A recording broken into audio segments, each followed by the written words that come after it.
Jadi itu yang pertama. Yang kedua, ini poin kita. Wa yunazzilul ghaits. Dan Allah lah yang punya hak mengatur hujan, mengatur cuaca. Nah, hujan di ayat ini itu disebutkan dengan kata ghaits. Bapak Ibu sekalian, ada yang menarik di ayat ini. Jadi ada dua kata yang menarik di ayat ini. Satu, hujan diungkapkan dengan kata ghaits. Ghaits itu asalnya bukan hujan. Ghaits itu segala yang mengandung manfaat. Pernah dengar istilah istighatsah? Istighatsah itu meminta kebaikan, meminta ghaits, ya. Asalnya dari ista ditambah ghaitsun jadi istaghatsa, meminta kebaikan. Nah, ini ingin memberikan pesan bahwa sebetulnya yang turun dari Allah itu semuanya baik, tidak ada yang tidak baik. Semuanya bermanfaat. Jadi ketika Allah menurunkan hujan itu, menurunkan air dari langit, itu tidak ada yang mengandung keburukan. Tidak ada yang mengandung kejelekan, semuanya baik. Yang menjadikan semua itu diterima oleh kita dengan tidak baik, atau misalnya menyebabkan banjir dan sebagainya, sebetulnya bukan karena Allah, karena perilaku manusia juga. Kalau hujan itu sifatnya baik dari Allahnya. Bahkan kalau diteliti dari sisi pengetahuannya, pengetahuan ilmiahnya, setiap tetesan hujan yang turun dari langit itu mengandung manfaat bagi manusia, kecuali bila bercampur dengan zat-zat lain yang diterima oleh kita. Jadi kalau misalnya maaf ini, kita alami hujan kemudian banjir, ada sesuatu yang tidak kita harapkan, yang harus berevaluasi itu kitanya. Jangan dikembalikan kepada Allah. Allah tidak pernah kirim banjir, Allah tidak pernah kirim hujan yang tidak bermanfaat. Jadi semua yang datang dari Allah itu ghaitsun, nilainya bermanfaat. Kalau kita kemudian merasakan ada banjir, ada yang sesuatu yang tidak baik, kita yang evaluasi. Mungkin ada wilayah sekitar kita yang seharusnya jadi resapan air, yang seharusnya jadi penampungan air, dibangun bangunan-bangunan yang tinggi, dibangun tempat-tempat yang tidak mampu meresap air lagi. Nah, itu evaluasi kita yang harus melihat ke sana. Yang kedua, ini ada yang unik. Ini saya ajarkan ilmu ya.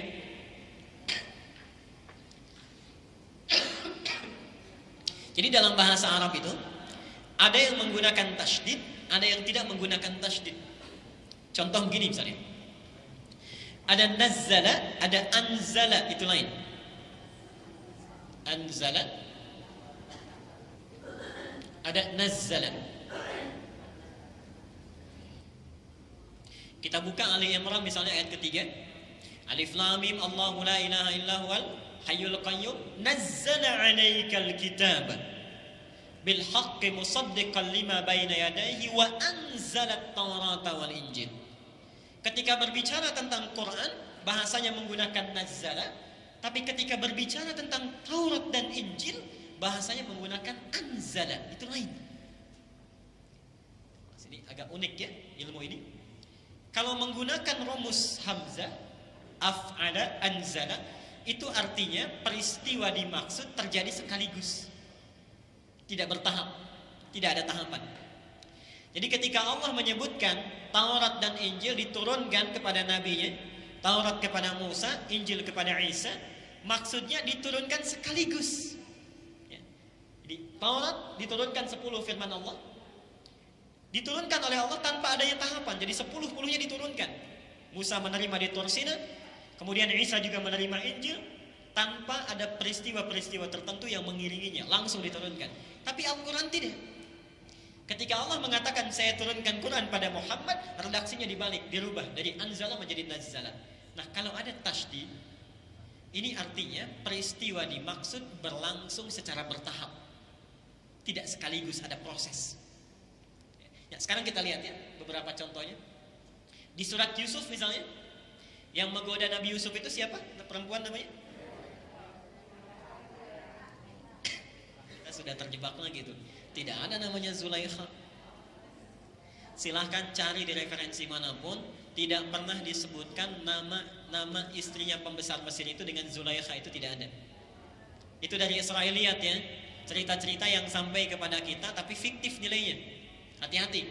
Jadi tidak pernah ada keterangan nama istri dari Al-Aziz, atau di Quran disebutnya Imra'atul Aziz, itu namanya Zulaikha. Yang kedua, awas, ini yang penting. Tidak pernah tersebut ada riwayat yang valid bahwa sosok perempuan yang diisukan bernama Zulaikha itu menikah dengan Yusuf.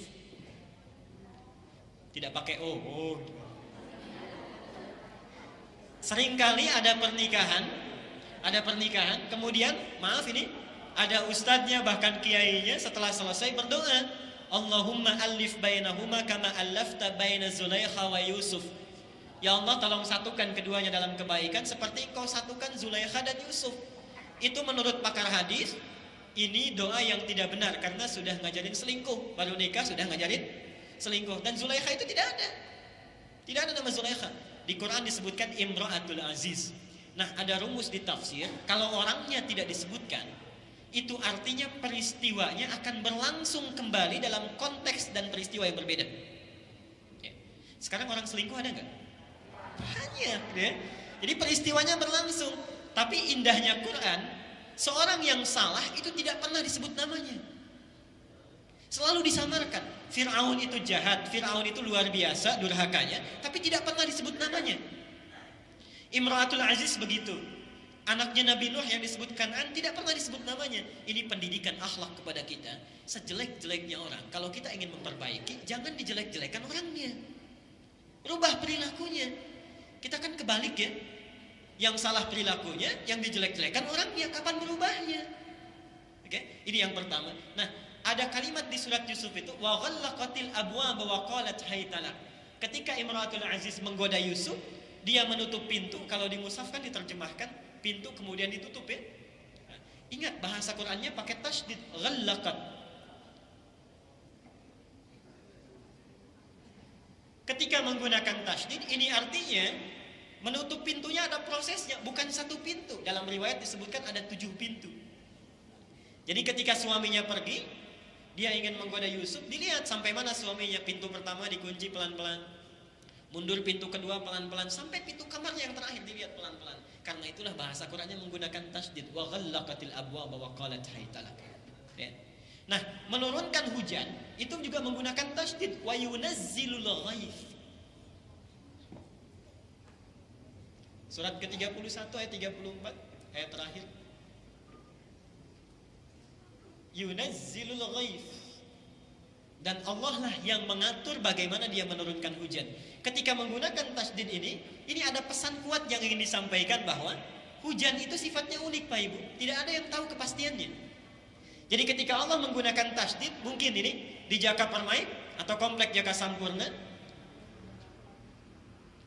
jalan A hujan, yang ini mungkin tidak hujan.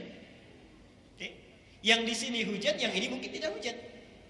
Yang di sini hujannya deras, yang ini mungkin biasa-biasa saja. Karena itulah kegunaannya atau Al-Quran memberikan istilah dengan menggunakan tasydid, wa yunazzilul ghaith. Poinnya yang ingin saya sampaikan, yang datang dari Allah semuanya itu tidak ada yang jelek, semuanya baik. Jadi kalau kita menerima dalam keadaan jelek, kita yang keliru, ada sesuatu yang harus kita evaluasi. Yang kedua, kenapa menggunakan tasydid? Karena Allah Maha tahu tempat mana yang lebih membutuhkan ketika dia menurunkan di antara rahmat-rahmat yang Allah berikan kepada kita. Baik, saya kira kita langsung masuk ya pada kajian kita. Jadi inti dari apa yang ingin saya sampaikan di buka tadi, kalau sekiranya ada yang turun pada kita, baik itu berupa hujan, karena itu Nabi mengajarkan doa, Allahumma shayyiban nafi'an. Jadi kita minta kepada Allah, sekalipun kita yang diminta, shayyiban itu bukan hujannya, shayyiban itu yang menimpa kita. Jadi Allahumma ya Allah, shayyiban, jadikan hujan yang menimpa saya itu nafi'an, membawa manfaat dalam kehidupan yang saya lalui. Jadi itulah sebabnya apa yang turun dari Allah semuanya baik. Kalau jelek kita evaluasi dan minta kebaikan pada Allah Subhanahu wa taala.